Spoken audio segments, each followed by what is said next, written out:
রাঙামাটি পাহাড়ের ঢালু জমিতে পানির হাহাকার কিংবা বর্ষায় জলাবদ্ধতা এই দুই সংকট থেকে কৃষকদের মুক্তি দিতে আবারও তৃণমূল পর্যায়ে শুরু হয়েছে খাল খনন কর্মসূচি। গত রোববার সকালে রাঙামাটির সাপছড়ি ও কুতুকছড়ি ইউনিয়নে এই বিশাল কর্মযজ্ঞের উদ্বোধন করেন পার্বত্য চট্টগ্রাম বিষয়ক মন্ত্রী দীপেন দেওয়ান। এই কর্মসূচির মধ্য দিয়ে মূলত শহীদ প্রেসিডেন্ট জিয়াউর রহমানের কালজয়ী খাল খনন বিপ্লব এর আধুনিক রূপরেখা বাস্তবায়ন করতে যাচ্ছে বর্তমান সরকার।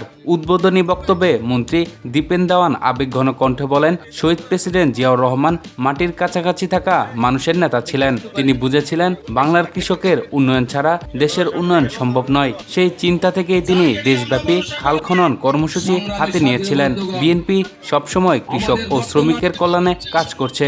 তিনি অভিযোগ করেন যে দীর্ঘ সময় এই কার্যক্রম বন্ধ থাকায় এবং প্রভাবশালী মহলের খাল দখলের কারণে দেশের কৃষি ও পরিবেশ আজ হুমকির মুখে। টেকনিক্যাল ট্রেনিং স্কুল একটা করা হবে, হাসপাতালের কিছু। রাঙামাটি সদর উপজেলার 4টি ইউনিয়ন সাপছড়ি, কুতুকছড়ি, বন্দুকভাঙ্গা ও বালুখালী এখন নতুন করে প্রাণের স্পন্দন পেতে যাচ্ছে।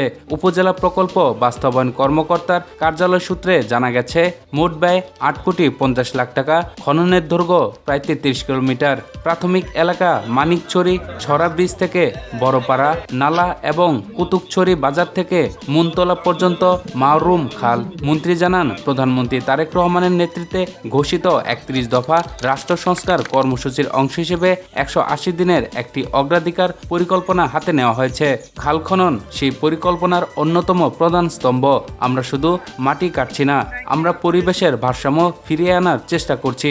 এই খালগুলো দিয়ে পানি প্রবাহিত হলে একদিকে যেমন সেচ সুবিধা বাড়বে, অন্যদিকে মৎস্য চাষ ও জীববৈচিত্র্য রক্ষা পাবে। এই প্রকল্পটি শুধু কৃষি উন্নয়নের মধ্যেই সীমাবদ্ধ নয়। মন্ত্রী বলেন, খাল খননের ফলে এই এলাকায় পানির প্রাপ্যতা সহজ হবে, যা স্থানীয় তরুণদের মৎস্য চাষ ও সম্মিলিত কৃষি খামারের দিকে উদ্বুদ্ধ করবে।